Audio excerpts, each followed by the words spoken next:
Graça e paz, bom dia, boa tarde, boa noite. Eu não sei em que momento você estará assistindo a essa aula, mas eu cumprimento a todos com a paz do Senhor, amém? Nós estamos aí com a nossa lição 7. Esta é a primeira aula de duas, né? De duas aulas que teremos.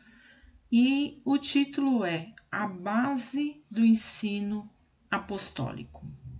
Então, hoje nós daremos início, né, a essa lição aí, seguindo com a nossa revistinha. Os nossos adolescentes que frequentam a escola bíblica têm a revista, né, que a gente segue com as lições, com os ensinamentos, os textos para serem lidos, mas como nem todos têm a revista, e eu sei que muitos outros estarão ouvindo, eu vou lendo algumas coisas aqui para vocês da revista, explicando, e algumas coisas eu também coloquei aí para a gente compartilhar na tela. A minha oração é para que nós estejamos na presença do Senhor, que o Espírito Santo esteja me conduzindo nesta aula, para que eu possa passar para vocês aquilo que Ele quer. Nada da boca da Regina, mas sim do Espírito Santo. Nada do meu coração, mas sim do coração de Jesus.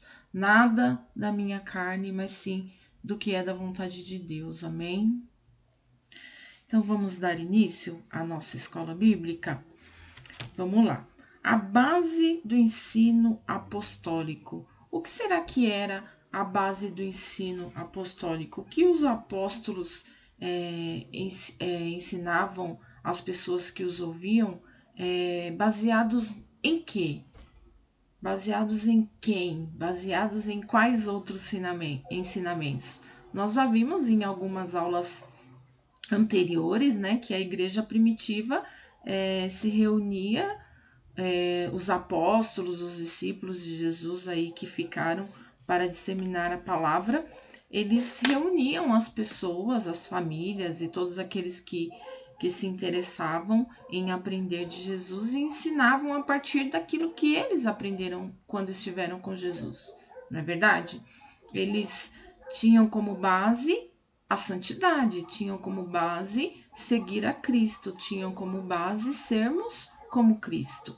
Então, o que Cristo fez em terra, né, o que Jesus, na pessoa de Jesus, o que ele fez em terra, os milagres, os ensinamentos, as parábolas e tudo mais, foram repassados para as pessoas na igreja primitiva, e temos feito isso até hoje, para que nós cristãos sejamos como Cristo, sejamos, como ele falou, a sua semelhança. Amém? Então é isso, é sobre isso que nós vamos falar um pouquinho hoje. O que é esta santidade? O que é ser santo? O que é se parecer com Cristo? Como eu posso fazer isso? O que eu devo fazer? Ok? Essas perguntinhas a gente vai aí respondendo ao longo da leitura. Amém? Vamos seguir. Eu comecei com esse texto aqui de Atos 3,19, que diz assim: Arrependei-vos, pois, e convertei-vos para que sejam apagados os vossos pecados, e venham assim os tempos do refrigério pela presença do Senhor. Por que eu iniciei a aula com esse texto? Porque existia sim lá, né, a essência do ensino e da pregação da Igreja Apostólica, que era voltada para a santidade. Mas para que esta seja uma realidade na vida do cristão, para que você consiga, né, viver em santidade, consiga colocar aí os seus atos, as suas atitudes próximas, muito próximas ou até mesmo iguais à de Jesus, o que você precisa fazer primeiramente? Primeiro eu preciso me arrepender. Olha lá, arrependei-vos, pois. Então eu preciso me arrepender daquilo que eu fiz de ruim, daquilo que é considerado pecado, daquilo que não agrada a Deus. Quando eu me arrependo, há então aí depois disso uma conversão. Porque se eu me arrependo, eu não, a lógica seria que eu não queira continuar naquele caminho. Eu me arrependo de ter feito determinadas coisas, então qual é a lógica? É não fazer mais. E não fazendo mais, eu me converto, eu me entrego a uma vida de santidade, a uma vida que não mais continuarei com aqueles pecados. Entenderam? Deu para entender? Então, ó, para que sejam apagados os vossos pecados e venham assim os tempos do refrigério pela presença do Senhor. Então, a partir do momento que eu me converto, que eu me arrependo e me converto ao Senhor, eu tenho ali a sua presença comigo o tempo todo, e isso vai me ajudar, vai me dar um refrigério para que eu não possa mais para que eu não possa, não, para que eu possa, né? Para que eu possa viver em santidade, para que eu não que eu não penda ao pecado, a pecar novamente. Compreenderam? Então, antes da santidade, eu preciso ter essas duas ações: me arrepender, me converter. Me convertendo, me entregando ao Senhor, eu tenho aí o Espírito Santo habitando em mim e me ajudando. Nós também já falamos sobre isso, não é verdade? Então, ficou claro aí para vocês? Eu trouxe aqui um texto bíblico base, né, que tá aqui na revistinha, que é a história de Ananias e Safira. Eu não sei se vocês já conhecem, já houve uma pregação na igreja, uma ministração de um culto a partir desta passagem da Bíblia. E eu vou tentar aqui explicar para vocês um pouquinho o que, o que quer dizer essa passagem. Diz assim o texto: Mas um homem chamado Ananias, casado com uma mulher que se chamava Safira, vendeu um terreno e só entregou uma parte do dinheiro aos apóstolos, ficando com o resto. E Safira sabia disso. Então Pedro disse a Ananias: Por que você deixou Satanás dominar o seu coração? Por que mentiu para o Espírito Santo? Por que você ficou com uma parte do dinheiro que recebeu pela venda daquele terreno? Antes de você vendê-lo, ele era seu, e depois de vender, o dinheiro também era seu. Então, por que resolveu fazer isso? Você não mentiu para seres humanos, mentiu para Deus. Então, veja, até aqui. Vocês devem estar pensando aí, perguntando aí, né? Mas qual foi o pecado, né, de Ananias e Safira? Eles tinham um terreno, eles venderam e deram uma parte do dinheiro aos apóstolos. Será que eles tinham a obrigação de dar tudo? Ou será que era melhor não ter dado nada? Qual será que foi o problema aí? Né? Qual foi o pecado? Qual foi a parte que entristeceu a Deus? Vamos ver se a gente consegue responder? Assim que ouviu isso, Ananias caiu morto. E todos os que souberam do que havia acontecido ficaram com muito medo. Então vieram alguns moços, cobriram o corpo de Ananias, levaram para fora e o sepultaram. A mulher de Ananias chegou umas 3 horas depois, sem saber do que havia acontecido com o marido. Aí Pedro perguntou a ela: Me diga, foi por este preço que você e seu marido venderam o terreno? Foi, respondeu ela. Então Pedro disse: Por que você e o seu marido resolveram pôr à prova o Espírito do Senhor? Os moços que acabaram de sepultar o seu marido já estão lá na porta e agora vão levar você também. No mesmo instante, ela caiu morta aos pés de Pedro. Os moços entraram e, vendo que ela estava morta, levaram o corpo dela e o sepultaram ao lado do marido. Essa passagem está em Atos 5, do 1 ao 10. Então veja, qual foi o pecado de Ananias e Safira? Será que eles tinham de vender o terreno e dar todo o dinheiro aos apóstolos? Será que esse foi o pecado, não ter dado todo o dinheiro? Será que o pecado foi ter dado mais aos apóstolos e ter ficado com menos, com uma parte menor? O que será que eles fizeram de errado? Afinal, o terreno era deles, não é verdade? Então, nós já falamos aqui em outras lições que a igreja primitiva, elas ajudavam o necessitado, né? Era uma prática da época. Era uma prática da época vender o que tinha para ajudar aos necessitados. Nós lemos, inclusive, isso em Atos 4, numa outra ocasião. Vou relembrar aqui um trecho para vocês. Atos 4, do 34 ao 35. Pois nenhum necessitado havia entre eles, porquanto os que possuíam terras ou casas, vendendo-as, traziam os valores correspondentes e depositavam aos pés dos apóstolos. Então se distribuía a qualquer um à medida que alguém tinha necessidade. Então, o que essa passagem aqui demonstra? Que essa igreja, ela tinha uma grande liberalidade em suas contribuições, ou seja, cada pessoa tinha a liberdade, né? Ela tinha a liberdade de usar os seus bens para abençoar outras pessoas. Não era uma obrigação. Eles faziam isso com tranquilidade, eles faziam isso para o bem da comunidade mais pobre e necessitada. Era por isso que eles faziam. Então, o comportamento dessa igreja, ela era aprovada por Deus, né? Era um comportamento que era aprovado por Deus, era um comportamento de bondade, em abençoar as outras pessoas. Da mesma forma, acontece conosco, não é verdade? Quantas vezes você já foi para a escola e levou um lanche ou comprou um lanche na cantina e de repente um dos seus amigos naquele dia não tinha dinheiro para comprar o lanche e você dividiu o seu com ele?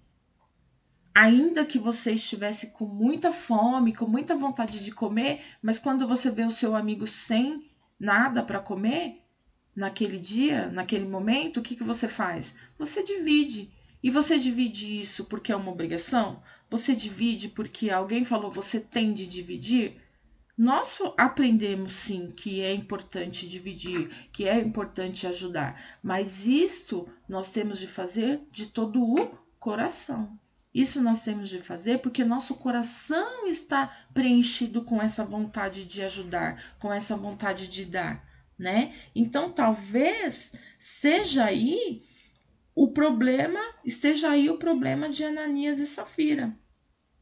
Não é verdade? Então, eles tiveram essa decisão de vender o terreno e entregar aos apóstolos porque era uma prática de todos. Então, eles falaram: ó, nós também vamos vender o nosso terreno e vamos ajudar os apóstolos. Né? Era uma prática normal entre eles. Só que o que foi que eles fizeram de errado? Na verdade, o que poderia estar no coração deles? Olha, nós temos que fazer isso, porque se todo mundo faz, nós também vamos fazer, não é? Nós não podemos ser diferente dos outros, nós não podemos ficar por baixo. Não tem vezes que não sei se você já pensou assim, mas quem nunca, né? Pensou assim, eu vou fazer também porque todo mundo tá fazendo, então eu vou fazer, porque senão vão falar que eu não fiz, porque senão vão falar que eu sou a única que não estou fazendo. Talvez Ananias e Safira pensaram assim: olha, se nós vendermos e não dermos nada, as pessoas vão falar. Então é melhor a gente dar, porque a gente vai ter a nossa famazinha ali, não é isso? Só que aí é que está o pecado de Ananias e Safira. O problema não foi o quanto ele deu. O problema não foi o terreno era dele, ele podia vender o terreno e falar: nesse momento eu não vou ajudar porque eu quero fazer tal coisa. Entende? E não dar. Era o que estava no coração dele. Agora, o que eles fizeram? Eles mentiram. E por que eles mentiram? Para parecer para as pessoas que eles estavam fazendo o certo. né? Por fama, por status. E quantas vezes nós não vemos isso hoje na nossa realidade? Fazer por status, fazer para aparecer, fazer para dizer que faz. Mas será que é realmente a vontade que estava no seu coração de fazer isso? Então, o pecado de Ananias e Safira não foi não dar todo o dinheiro da venda, foi mentir. Foi dizer, olha, nós vamos ajudar, mas não vamos contar quanto foi a venda, não, porque se a gente contar que foi 100 mil reais e nós demos só R$ 1.000 de oferta, eles vão falar, nossa, mas você ganhou 100 mil e só tá dando 1.000? Então, para que ninguém fale, a gente fala que vendeu por 10 mil, porque aí a gente só dá 1.000 e fica tudo certo. Só que veja, eles estavam mentindo para as pessoas, não é? As pessoas podem mentir para a gente. Eu não vou saber se é verdade. Eu posso desconfiar, posso achar que está mentindo, mas eu não tenho a certeza, até que eu tenha uma prova de que a pessoa está mentindo. Mas quem conhece o seu coração? Mas quem conhece quem você verdadeiramente está dizendo a verdade ou mentindo? Né? A Bíblia diz que quando nós ofertamos, quando nós damos o nosso dízimo, as nossas ofertas, nós temos de dar não por obrigação, né? Não para fazer bonito para as pessoas, mas a Bíblia diz que nós temos que dar com alegria. E a alegria, ela vem do coração. Então, se eu tenho aqui na minha despensa uma certa quantidade de alimentos e eu sei que alguém está necessitado e eu vou lá e pego o que eu tenho lá no meu armário e divido com o meu irmão, não importa quanto eu vou dividir com ele, se uma xícara, se um pacote fechado, o que importa é a intenção do meu coração. Eu tenho pouco, mas eu vou dividir com essa pessoa e depois Deus proverá, né? Então isso é ajudar de coração. Agora dizer assim, eu vou dar este aqui porque este está sobrando. Eu tenho 2 de feijão e 1 de açúcar, então eu vou dar o pacote de feijão, porque o açúcar eu só tenho 1, o feijão eu tenho 2, eu tô dando o que tá sobrando. Então, a intenção do meu coração é dar de verdade? Será que é ajudar mesmo? Ou eu tô dando porque, deixa eu ajudar, né? Porque eu tenho aqui 2, então tenho que ajudar. Então, perceba que o pecado deles não foi a quantidade, não está se referindo à quantidade, ao valor que foi dado, e sim à proposta do seu coração, né? Eles colocaram à prova o Espírito do Senhor. E Pedro diz isso a ele, né? Porque, né? Ele se deixou aí o coração entrar, deixou Satanás entrar no seu coração. As pessoas, e a gente pode se incluir, né? Nós, às vezes, damos muito valor ao material, não é isso? Então, é uma reflexão. Vale a pena a gente aqui relembrar a passagem da viúva, né? Quando a viúva deu o que ela tinha, né? E aí diz lá em Lucas 21:4, porque todos estes deram como ofertas daquilo que lhes sobrava. Então as pessoas deram o que era sobra, pegaram a sua parte, o que sobrou foi lá e deu. Esta, porém, a viúva, da sua pobreza, deu tudo o que possuía, todo o seu sustento. Então ela deu apenas umas moedas. Era um valor pequeno, mas era tudo que ela tinha. Ela deu porque ela cria, né? Era uma forma dela dizer eu tenho fé, era uma forma dela dizer eu acredito, eu creio que Deus me ajudará, ainda que eu entregue tudo isso aqui, porque é o que eu sinto no meu coração. Compreenderam? Então,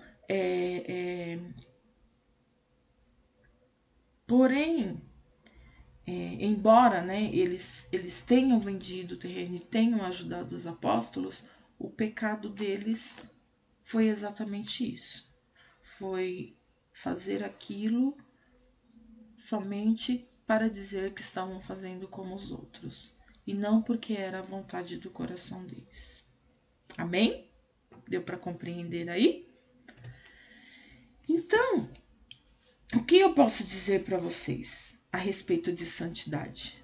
O Senhor criou o homem à sua imagem e semelhança, para que este fosse santo como ele é.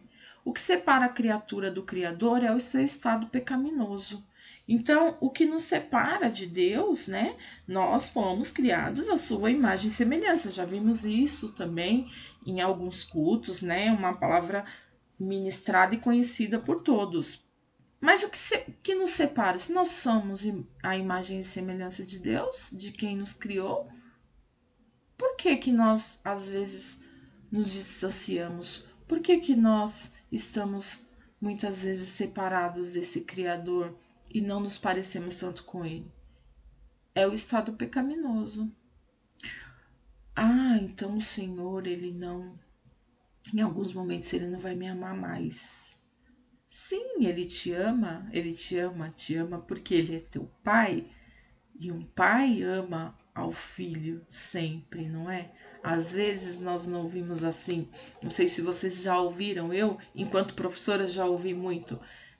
Esse menino me dá muito trabalho, ele não faz as coisas que eu ensino, foi por um caminho torto e errado, mas é meu filho, eu tenho que ajudar, mas é meu filho, eu tenho que estar lá. Não é assim que os pais falam assim, se referindo aos seus filhos, né? Eu já ouvi diversas vezes em reuniões, quando a gente fala de alguma coisa que o filho fez que não agrada muito os pais ali, uma nota ruim, uma atitude que não foi ensinada dentro da sua casa.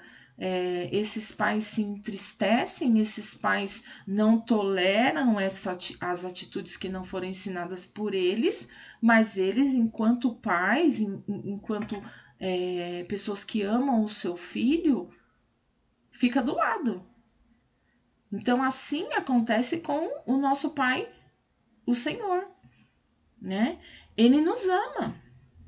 Ele só não tolera o nosso pecado. É por isso que nós temos de nos arrepender. É por isso que nós temos que ter o ato da conversão.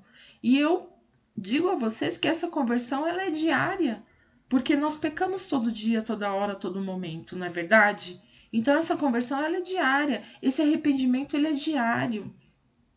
Não que eu possa pecar e ficar pedindo, eu posso pecar, porque eu posso depois me arrepender, pedir perdão e o Senhor vai me perdoar. Não é isso. O pecado, eu já disse uma vez a vocês e volto a repetir, o pecado na vida do cristão, ele não pode ser uma constante, ele não pode ser uma prática, né?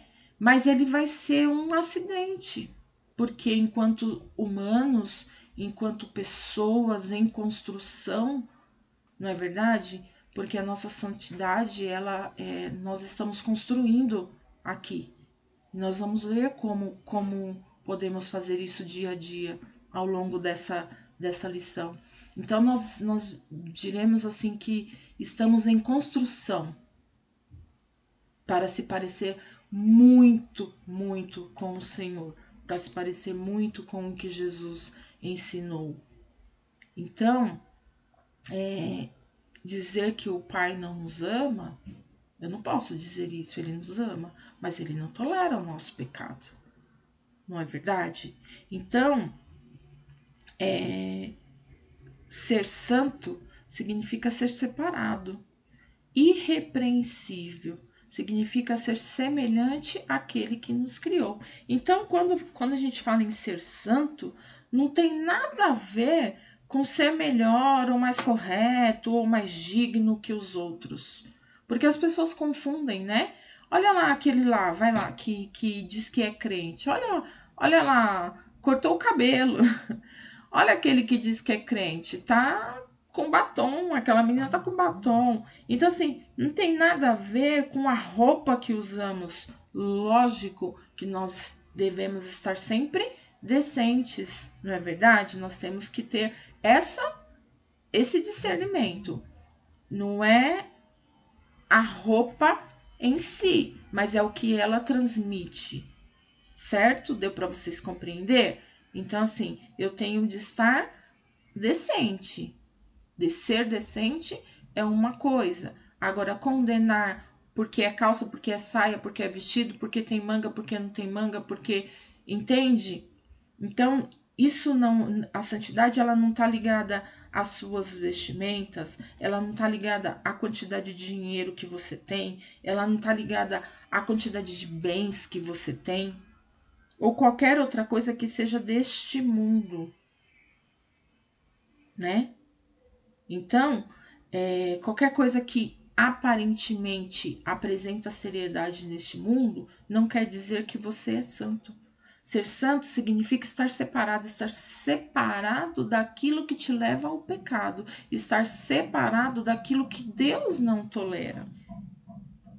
Entende?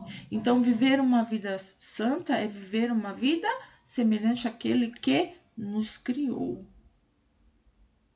Semelhante, né? Semelhante.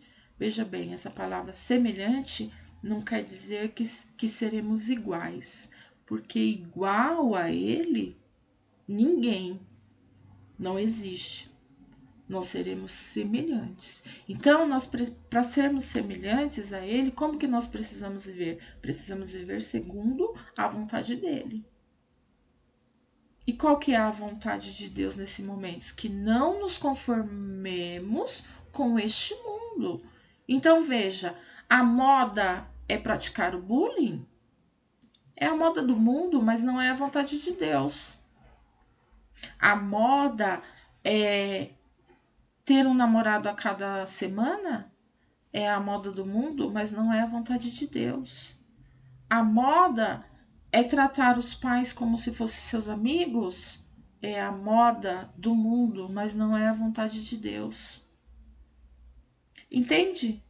A moda é não deixar barato e o outro vai me encarar, eu vou dar uma porrada nele, vou brigar, vou partir para cima. Pode ser a moda do mundo, mas não é a vontade de Deus. Então, viver semelhantemente como Deus, como Jesus, como aquele que nos criou, é não nos conformar com o que acontece nesse mundo. Se realmente somos de Cristo, não há em nós o desejo de praticar as obras da carne, mas sim o desejo de produzir o fruto do Espírito, que também já foi visto em outras aulas. O fruto do Espírito está lá em Gálatas 5:22, você pode conferir. Então, obras da carne é tudo que o mundo oferece para você. Mas o fruto do Espírito não tem nada a ver com este mundo. Nada a ver.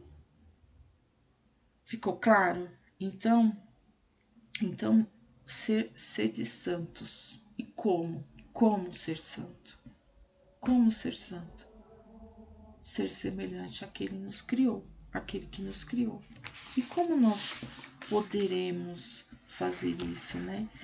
Como alcançar a santidade em um mundo caótico, em um mundo como estamos vivendo agora, enfrentando, cheio de pensamentos medíocres, cheio de pensamentos egoístas, muitas vezes, não é verdade?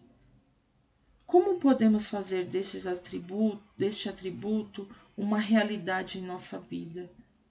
Como podemos ser enxergados pelas outras pessoas como alguém diferente? Como fazer essa diferença onde nós vivemos, seja na escola, na sua família, como nós já vimos aqui também, seja na sua rua, no seu condomínio?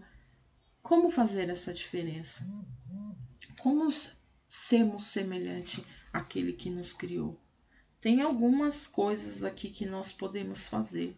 E a primeira delas é por intermédio da palavra de Deus. Então veja, o estudo da palavra de Deus é importante. Compreender o que Deus quer da gente é importante. Compreender a sua vontade é muito importante. E a palavra de Deus, a Bíblia, ela nos oferece esse entendimento, né? Na oração que Jesus fez ao Pai, ele intercedeu por seus discípulos, pedindo que eles fossem santificados por meio da sua palavra. Por que por meio da palavra de Deus? Porque ela é a verdade. Em João 17,17 diz exatamente isso, ó. Santifica-os na verdade, a tua palavra é a verdade. Então, por que nós devemos ter o intermédio da palavra de Deus para alcançar essa santidade?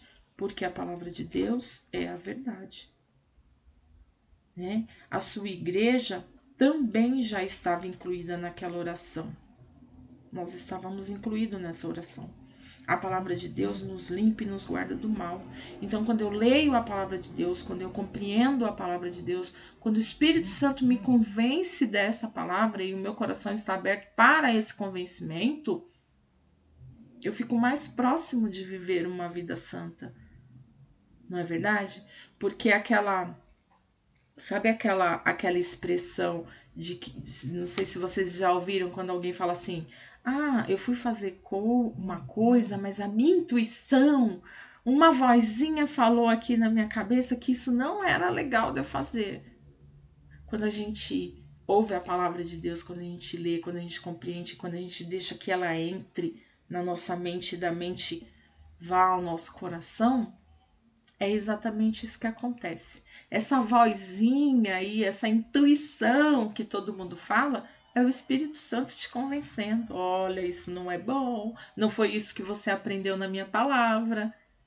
Não é verdade? E aí você desiste, e aí você pensa, e aí você não peca, e você está mais próximo da santidade. Por intermédio do Salvador. E quem é o Salvador? Quem deixou o mundo e passou a pertencer a Jesus é santificado por ele. Então, quando eu entrego a minha vida para Jesus, quando eu reconheço que ele é o único Salvador, ele me santifica. O apóstolo Paulo diz que em Cristo todas as coisas se fazem novas. Então, a partir do momento que eu me arrependi, que eu me converti, que eu entreguei a minha vida ao Senhor, tudo se fez novo na minha vida. E aí eu fico mais próximo da santidade. Isso significa que ele nos tira de um mundo de pecado e transforma-nos segundo a sua própria imagem. Então, quando eu entrego a minha vida a Jesus e deixo que ele a controle, né? E deixo que ele me guie, que me direcione para tomar as decisões, para ter certas atitudes diante de todas as situações, eu estou me tornando semelhante a ele. Outra maneira, por intermédio do sangue redentor. Foi no Calvário que Jesus deu o passo decisivo para a redenção da humanidade. Ele derramou o seu precioso sangue para remir o pecador e resgatou o homem das trevas para a luz, da mentira para a verdade, da impureza para a santificação. Está lá em Hebreus 13:12. Então veja, Jesus deu sua vida por nós. E se eu creio nisso, e se eu creio que alguém morreu por mim para me salvar dos meus pecados, e eu tenho isso dentro de mim reconhecido, cada vez que eu for errar, né, que eu for estiver diante ou a passos de cometer um pecado e me lembrar disso, eu vou estar mais próximo da santidade. Então, o que a gente precisa? A gente precisa ter em Jesus o nosso referencial para a mudança. O que Jesus faria? Né? Eu estou diante de uma situação, eu preciso resolver, eu preciso tomar uma atitude. O que Jesus faria se ele estivesse no meu lugar? Seja na santidade, na mansidão, na humildade ou em qualquer outra área, você tem de estar próximo a uma referência que é Jesus. Se quisermos ter uma vida de fé e refletir o brilho da santidade, precisamos afastar-nos cada vez mais da corrupção do mundo e agir como obedientes servos de Deus. Então, para que eu fique mais próximo da santidade, para que eu reflita isso, para que as pessoas enxerguem em mim alguém parecido com Cristo, semelhante a Cristo, as atitudes de Cristo, o que eu tenho que fazer? Eu tenho que me afastar. Eu tenho que me afastar daquilo que pode me levar ao pecado. Devemos diariamente despir-nos do velho e das concupiscências da carne, deixar-nos ser moldados pelo poder regenerador do Espírito, para refletirmos a imagem e semelhança de Deus, expressando a glória do Senhor. Então é aquilo que eu falei, diariamente, né? A conversão diária. Diariamente eu tenho que pedir para Deus. Diariamente a minha oração tem de ser que eu me afaste daquilo que não te agrada, que eu seja cada vez mais semelhante a ti, que eu possa, quando tiver de tomar uma atitude, pensar em ti antes da atitude. Pensar no que Jesus faria e aí refletir, né? Para que aí sim eu possa passar essa imagem para as outras pessoas. Amém? Até aqui compreendemos o que é. Não é fácil, viu, irmãos? Não é fácil, é difícil. Nós temos as nossas características, os nossos temperamentos, mas um testemunho agora para vocês se vale para aumentar aí o aprendizado de vocês. Eu tenho um temperamento muito forte, eu tinha um temperamento muito forte de não ouvir nada calada, de não aguentar, de sempre me defender, de sempre achar que eu estava com a razão. E em alguns momentos isso foi me prejudicando. Então eu comecei a perceber que eu perdi as coisas importantes por conta desse meu temperamento. Então eu comecei a orar para Deus para me mudar. Muda meu temperamento, muda as minhas características. E um dia alguém me disse assim: por que você pede para Deus te mudar? Você acredita que foi Deus quem te criou? Que você é criatura de Deus? Eu disse: acredito. Acredito que sou criatura de Deus. Então essa pessoa disse: se você é criatura de Deus, você está pedindo para Deus mudar aquilo que ele criou. Olha que interessante. Então Deus, ele nos criou com todas essas características, com esse temperamento, porque ele tem um propósito na sua vida. E o propósito precisa dessas características. Precisa da Ana assim, precisa do Gabriel assim, precisa da Gigi assim, da Milena assim, não é? Então, assim, precisa dessas nossas características. Mas veja, o que nós temos de pedir então em oração?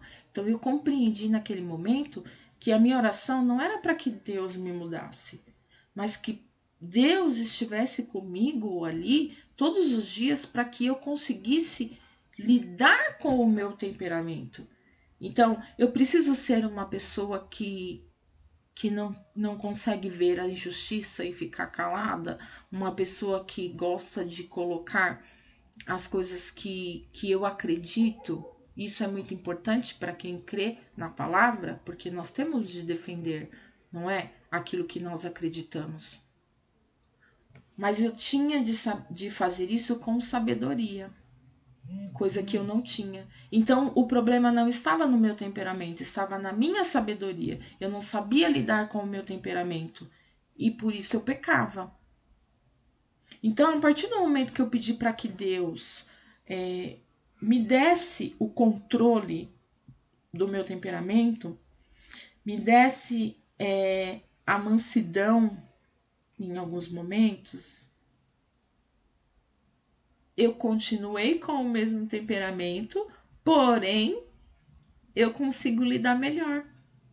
Eu consigo falar na hora correta, eu consigo dizer as palavras corretas. Por quê?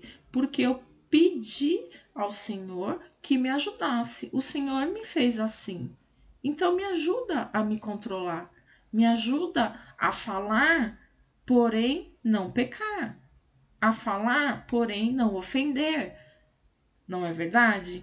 Então, a partir desse momento que essa pessoa me abriu os olhos para isso, eu compreendi que quando nós caminhamos com o intermédio da palavra, o intermédio do Salvador, o intermédio do sangue redentor, nós nos aproximamos cada vez mais da santidade, independente do nosso temperamento. Veja, algumas coisas são adquiridas no tempo. Então você também precisa ter o discernimento para saber o que é sua característica e é importante e é bom para você, e aquilo que você adquiriu por hábito, porque viu alguém, por exemplo, entende? E essas coisas que você adquiriu como característica sua, ou porque você viu como exemplo e achou que era interessante, mas na verdade não é, isso sim, você tem que pedir para Deus mudar, porque é o que não agrada a Ele. O que agrada a Ele é aquilo que Ele criou. E aquilo que Ele criou, Ele espera que seja semelhante a Ele. Amém? E aí o nosso textuário diz assim: segui a paz com todos e a santificação sem a qual ninguém verá o Senhor. Seguir. O que é seguir? Seguir não é só ter o desejo de ter a paz. Seguir é ir atrás, é alcançar, é ter como objetivo a paz com todos. Mas para eu ter a paz com todos, para eu ter esse objetivo, para eu ir a essa meta, eu vou fazer qualquer coisa? Eu vou ter qualquer atitude? Eu vou fazer isso a todo custo? Não. Porque logo depois diz que, além de seguir a paz com todos, você tem que ter a santificação. E ser santificado é ser parecido com o Senhor. É ser parecido com Cristo. É ser semelhante a Jesus. Então, eu vou ter como objetivo a paz. Eu vou ter como foco a paz. Mas eu vou ter de pensar no que eu vou fazer para alcançar esse objetivo. Aquilo que não me afaste da santificação. Porque sem essa santificação, eu não verei o Senhor. Amém? Estamos aqui então encerrando essa aula. Eu espero que vocês tenham compreendido, tenham gostado. E na próxima nós fazemos aí o encerramento. Deus abençoe. Eu agradeço mais uma vez a oportunidade de estar com vocês. Agradeço a Deus por não nos deixar esfriar na fé e continuarmos aí os nossos trabalhos, ainda que de longe, ainda que por meio de uma tela de computador, mas eu tenho certeza que em cada lar, em cada canto aí que tiver um adolescente, uma pessoa ouvindo essa ministração, essa aula, o Senhor está presente e está nesse momento convencendo e deixando o seu coração um pouco mais tranquilo. Amém? Eu continuo com saudade de estar com vocês. Eu continuo em oração para que o Senhor seja misericordioso conosco e encerre essa pandemia para que nós possamos voltar a nos reunirmos na igreja, embora eu acredito que em cada lar nós estamos sendo igreja, né? Cada lar aí está tendo a sua igreja agora, pessoas que não frequentavam estão ouvindo, pessoas que não participavam do culto, hoje famílias se reúnem para assistir, ainda que não sente lá, mas se a filha está assistindo o culto ou ali, ou vocês como, né, assistindo aí a escola bíblica, enquanto a mãe está fazendo uma coisa ou outra, está ouvindo o que está sendo falado, isso é importante. não é verdade?